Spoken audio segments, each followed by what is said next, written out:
The emptiness of a monochromatic frame can say so much.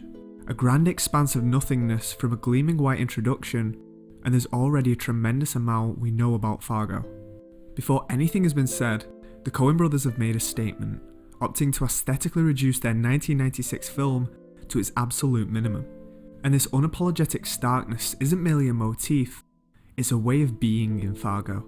From the lyricism of its barren landscapes, to a conversational vacancy. She heard about the homicides down here and thought I should call it in, so I called it in. End of story. In a filmography wedged between The Hudsucker Proxy and The Big Lebowski, Fargo's anti-cinematic essence bleeds from its bleak pores.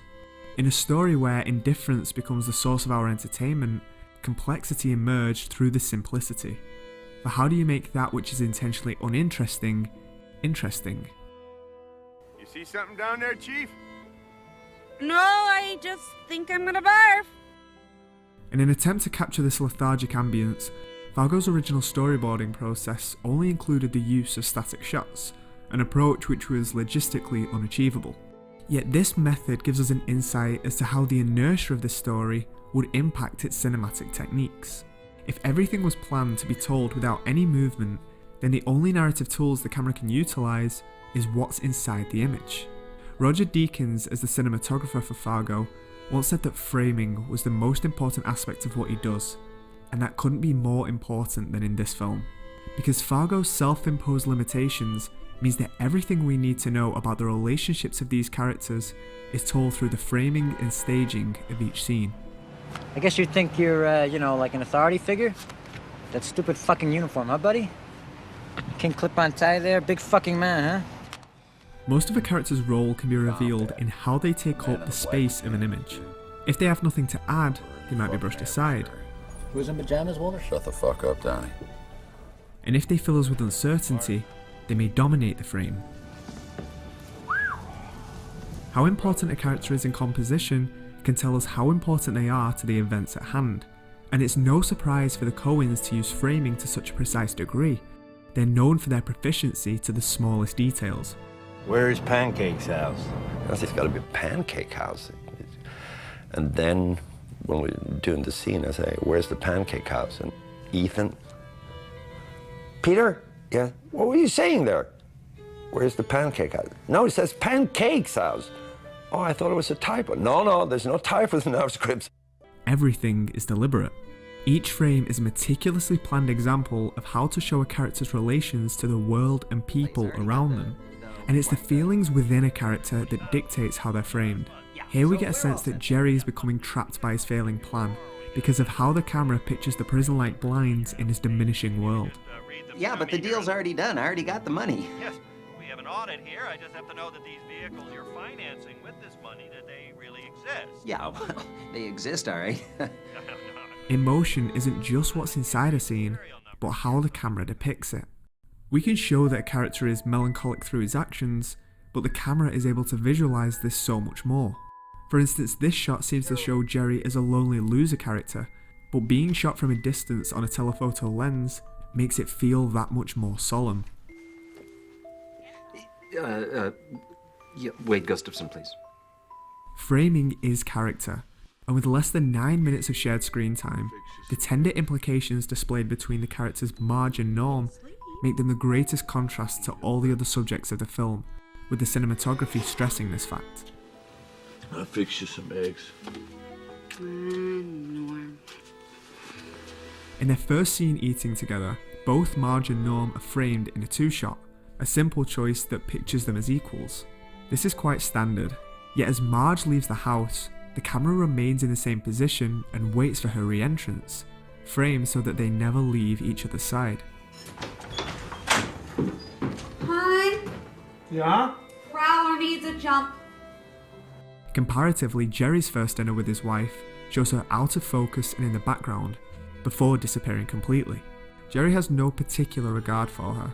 She's just as easily disposable in his world as in ours. And this ongoing apathy is reflected by most characters through the framing. Whereas Marge and Norm are shot side by side, other subjects display a separation, They're instead shot in singles rather than being shot together. You should see the other guy. There's something so picturesque about the fact that no matter what Marge and Norm do, they're inseparable. We don't see one without the other. All their scenes are two shots, adding a level of unspoken romance between both, especially seeing how distinct this is to everybody else. Shooting in singles can create a tension and division between two subjects. The two people have to be connected by cuts, and it can establish a disconnect. Would it kill you to say something? It did. No. It's the first thing you've said in the last 4 hours. That's a fountain of conversation, man. But being framed together adds more intimacy. Think of the blocking in this scene. It makes no sense that Norm wouldn't acknowledge the police officer, but instead it shows that he prioritizes sharing the same space as his wife, almost looking directly at her. Framing in a two-shot can act as a silent indicator for us to directly relate one subject with the other. And if the aim is to associate two subjects, then the framing is what displays that relationship. Do we want them to oppose one another, or have a shared warmth? This can all be told in the framing, because to share the image evokes a connection saved only for those deserving of it. I was married. I was married to... You mind if I sit over here? I was married to Linda Cooksey. No, why don't you sit over there? I prefer that. Huh? Oh. Okay. As for the rest of Fargo, most of it is shot very simply, using over the shoulders with standard shot reverse shot. As is typical of Roger Deakins, he forgoes the more ostentatious camera work of his peers and tries to say more by doing less. You know, a lot of times filmmakers get too involved in showing off with a camera, but it's really about characters and performance and atmosphere. You know? We wanted to make it much more observational. The camera work is much more restrained, really. There's not a lot of kind of fast tracks and flowery sort of camera work and camera moves. It's much more observational, much more restrained. And as most of this film is just scenes of people talking, what else can framing do to add depth? Dialogue framing is dependent on two things: the position of the camera and the staging of the subjects. Altering either of these things changes the framing and thus the emotion of a scene. We can feel completely different things about a character based on how they're displayed. First off, there are one-on-one encounters. It may seem limiting as to how conversations like this can be presented, but managing the position of both actors and the camera is where the creativity lies. In the scenes between Jerry and another subject, the dialogue is sparse, but what emphasises the relationships more than words is the staging and framing. The characters that Jerry addresses almost never look at him. He's either staged behind them, You going to the Gophers on Sunday? Oh, you betcha. completely out of frame, Dad? Yeah. Stan Grossman called. Yeah, okay. Twice. Okay. or just out of the line of I sight. haven't been able to get him, so I thought maybe you'd know an alternate number or what have you. Nope. Okay. Well, look at them. Staging can signify the dynamics between subjects, and rather than being addressed properly, we're shown just how seriously people take Jerry. He's hardly even part of a two-way conversation. In this scene, the two-shot could have been both characters facing one another, or have Wade turn round and shoot it in shot reverse shot singles. However, the camera's positioning puts Jerry in the background, getting absolutely zero attention in the frame. But even when Jerry's staged in a normal, friendly conversation, it's the positioning of the camera which tells us about his internal conflict. For instance, in the interview scene, Marge is framed from an over-the-shoulder shot of Jerry, so she's never really isolated in the frame, whereas Jerry is shot in a single. I'm not arguing here. I'm cooperating. And we're doing all we can. He feels alone. How we depict subjects in conversation gives us the extra depth to the character beyond what they say, and other staging patterns emerge when there are more subjects talking at once. Think of these patterns as invisible lines between the subjects, and what shapes can be created can infer what emotion is attempted to be conveyed. For Jerry, he's often pinned down in conversation with two subjects acting together to overpower him, like a triangle. A fucking liar. For example, when Jerry talks with both Wade and his aide, it's often staged so that Jerry is made insignificant by the men by being in the middle of them both. Where's my guarantee they're gonna let her go? Well, they... $1 million a lot of damn money. Yeah, but there they are, they got my daughter. He's surrounded by a threat by always having them on either side of him. And again, using the position of the camera to tell a story, we see at the beginning of this scene, when Jerry believes things are going his way, he shares the frame with Wade. But when things go sour, it shifts again to Jerry in a single, and instead Wade shares the frame with his assistant. Jerry, we thought you were bringing us an investment. Yeah, right. You're saying... What are you saying? You're saying we put in all the money and you collect when it pays off.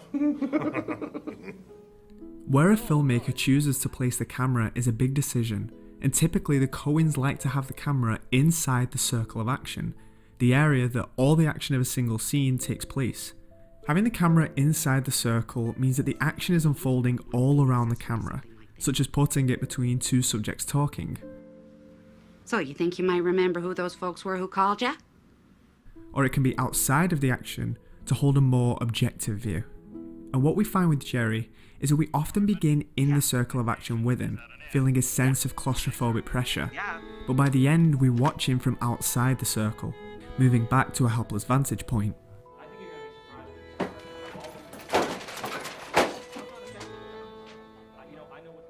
And this is a good way to summarise Fargo, a film which places us right in the middle of its story, but whose intention is only to show us the facts. We aren't there in this universe, its events are merely exhibited to us. Joel Coen once commented that he felt Fargo was the least theatrical of his and his brother's work, but the unexpected depth that simplification can bring meant Fargo managed to create a unique sense of identity. In fact, it takes things to the fundamentals of filmmaking. What's in the frame, and what does that say? Because words can only tell us so much, but images can live forever. I love you, Margie. I love you, Norm.